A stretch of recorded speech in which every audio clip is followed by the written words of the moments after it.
እነዚህ ምስክሮች መድረስ አለብኝ፣ ለጠበቃው መድረስ አለብኝ።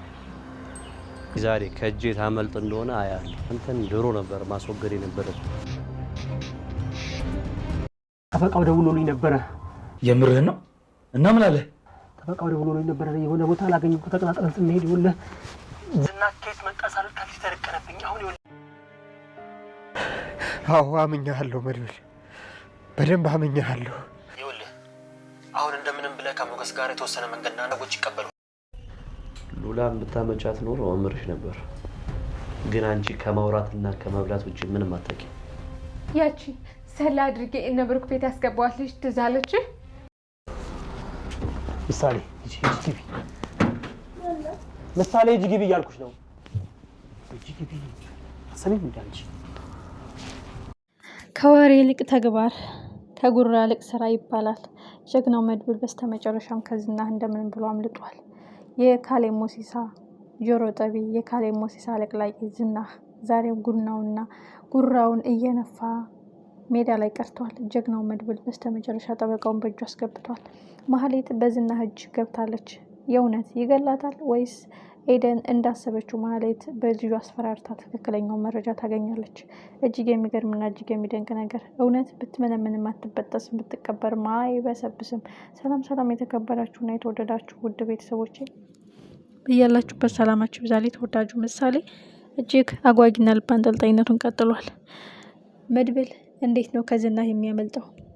ያንን ቆርቆሮ ብረት ይዞ እና ተፋለመኝ እያለ የሚጎራው ዝና ፊት ለፊት እጅ በእጅ ቢጋጠሙ የእውነት ዝና ለመድብል፣ መድብል ለዝና አያንስም። ፊት ለፊት እጅ በእጅ እንደ ዝና ቦቅቧቃና ፈሪ የለም። ጀግናው መድብል ግን አንተን ፈርቻ ሳይሆን ለምስኪኖች መድረስ አለብኝ በማለት ከብልጠት ከጉራ ከጉልበት ብልሃት ይበልጣል በማለት እግሬ አውጪ ብሎ አምልጧል። በስተመጨረሻም ተሳክቶለታል። ጀግናው ሞገስ በስተመጨረሻ ጠበቃውን በእጁ አስገብቷል። አሁን ትልቁ ጉዳይ ምንድን ነው? ኤደን የእውነት በልጇ አስፈራርተው የሚፈልጉትን መረጃ እዛ ቤት ሁሉም ሞገስ፣ ሉላ፣ ጠበቃው እንዳሉ አሳልፋ ትሸጣቸው ይሆን ወይስ ምን ይፈጠራል? እጅግ አጓጊና ልብ አንጠልጣይ። ዝና ከመጀመሪያው ጀምሮ አንተን ማስወገድ ነበረብኝ። አንተን በምን ቀን ነው እድል የሰጠው? በምን ቀን ነው እንድትኖር ሌላ ቻንስ የሰጠው? አንተ ነህ የመንገዴ እንቅፋት የሆንክብኝ በማለት አሁንም ጉራውን እየነፋ ነው ዝና። ግን እሱ ሲጎራ መድብል በተግባር፣ እሱ ሲያወራ መድብል በስራ ሁሉንም በተግባር እያሳየ ነው። እጅግ የሚገርመውና የሚደንቀው ነገር የሚናገረው ነገር ጠብ የማይብለው መድብል በስተመጨረሻ ጠበቃው አምኛለሁ በማለት ከዝና እጅ አምልጦ በሞገስ እጅ ገብቶ ወደ መድብል ቤት መጥቷል። ይህም ጠበቃው ሚስቱን ካገኘ በኋላ እንዳልሞተና የዛ አረመኔ ጨካኝ የዝና ሴራ እንደሆነ እሱንም ሕክምና አግኝቼ ሲጨርስ የሚገባውን ቅጣት እንዳገኝ የፈለግኩትን ያለኝን ማስረጃ መረጃ ሁሉ አሳልፌ ይሰጣለሁኝ። እንደዚህ የቁም እስረኛ የቁም ሲኦል ያደረገብኝ ህይወቴን እበቀለዋለሁ እያለ ነው ጠበቃው። በእርግጥ ልጆቹና ሚስቱ አሁን አስተማማኝ ቦታ ናቸው። ጠበቃው ለነ ዝና የፈለጉትን ከማድረግ አምልጠዋል። ለነ መድብል አሁን በጣም ያስፈልጋቸዋል። እሱም አንደኛ ሞገስ ነፃ ለማውጣት፣ ሁለተኛ ደግሞ የነ ዝናና የነ ካሌ ሞሲሳ ከፍተኛና አደገኛ ከባድ ወንጀል መመስከር። ሌላው ትልቁ ጉዳይ አሁን በአንዱ ሲሳካላቸው በአንዱ ሌላ መዘዝ መጥቶባቸዋል። እሷም ኤደን ናት። ኤደን የእነሱ መልካምነትና የእነሱን ደግነት አይታ ለማህሌት ሙሉ ለሙሉ የምሰማውን መረጃ ማቀበል ቀንሳለች። ግን አሁን ማህሌት የምፈልገውን ነገር አላገኘውም፣ ለበቀል የላኩሽን አላሳካለሽልኝም በማለት ሌላ ወጥመድ አዘጋጅታላት ነበረ። እሱም በልጇ ነው። በልጇ ከመጡባት ኤደን ከመናገር ወደኋላ አትልም። የምታውቀውን ያየችውን እቤት ውስጥ የተደበቀውን ሁሉን ማሳልፋ መስጠቷ የማይቀር ጉዳይ ነው። ትልቁ ጉዳይ ቀድሞ ሳይቀድሞ መቅደም አለብኝ የሚለው መድብል የዝና እህትን ማገት አለብኝ፣ የልቡን የኔን የግሌን የሚለውን ሰው ሲያዝበት ምናልባት ልቡ ይራራና ጉልበቱን ቀነስ ያደርግ ይሆናል። ጉራና ምላስ የበዛበት ዝና በስተመጨረሻም ዘብጥያ የሚወርዱበት ቀን ሩቅ አይደለም። ባወራ ሳይሆን በሰራ ነው፣ በጉራ ሳይሆን በተግባር ነው። ይህን የሚያሳየው ደግሞ ጀግናው መድብል ነው። እንዴት አገኛችሁት? የተወደዳችሁን የተከበራችሁ ውድ ቤተሰቦች፣ አንዳንዴ ከወሬ ይልቅ ተግባር ከጉራ ይልቅ ስራ የሚባለው ነገር አለና ይህንንም ጠብ ያለውን ነገር ቃሉን ጠብ ሳያደርግ በተግባር የሚያሳየው ጀግናው መድብል ነው። ምናልባት ኤደን በልጇ ሲመጡባት እየተብረከረከ የተወሰነ መረጃ ሳልፋ ብትሰጥም ግን በስተመጨረሻም ለነ መድብል ማገዟ የማይቀር ጉዳይ ነው። ማህሌት እበላለሁ ብላ ተበልታለች። እዘርፋለሁ ብላ ህይወቷን አደጋ ውስጥ ጥላለች። እሱም ያን ቢሊዮነር ባለሀብት ወጥመድ ውስጥ አዘጋጅታ ያጠመደችው ወጥመድ በነፍሷ መጥቶባታል።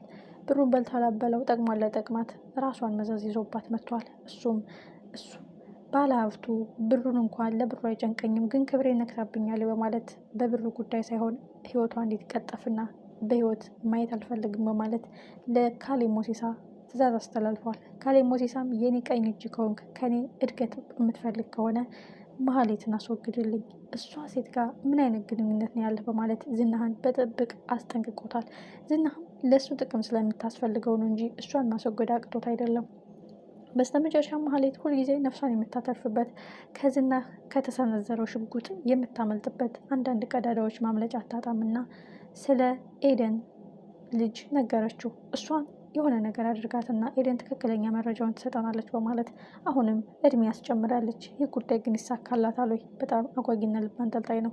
ኤደን አሁን እያንዳንዱን መረጃውና እያንዳንዱን ኢንፎርሜሽን እዛ ቤት ስላለች ሁሉንም ታውቃለች። ስለዚህ በልጇ ከመጡባት የምታውቀውን ሁሉ እያንዳንዱ ልትናገር ትችላለች። አይደለም የምታውቀውን ነገር የማታውቀውን ሁሉ ለልጇ ስትል እያስተፈለፈች ወይም አንዳንድ ተለጥፋ እየሰማች በደንብ እያደረገች ልትሰማ ትችላለች።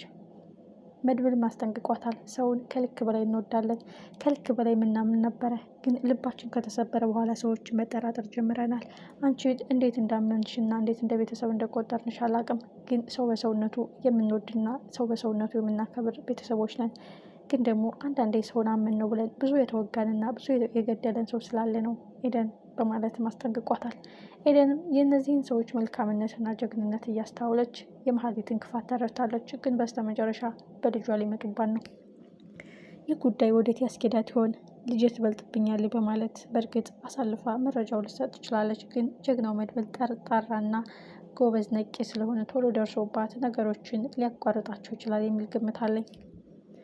የሚገርመውና የሚደንቀው ነገር ሁልጊዜ ያለው ነገር የሚሳካለት፣ ሁልጊዜ ያሰበው ነገር የሚሆንለት ጀግናው መድብል እምቢ ካሉ በስተመጨረሻም የድሮ ዝና የድሮ መድብልን እመጣላችኋለሁ፣ አለ የተባለ ማፊያ፣ አለ የተባለ አሸባሪ ሆንላችኋለሁኝ፣ እኔ ተውኝ ብዬ ብዙ ጊዜ ተማጸኛችኋለሁኝ፣ ካልደረሱብኝ አልደርሱም፣ አለበለዚያ በምወዳቸው ሰዎች መምጣታቸው የማይቀር ጉዳይ ነው።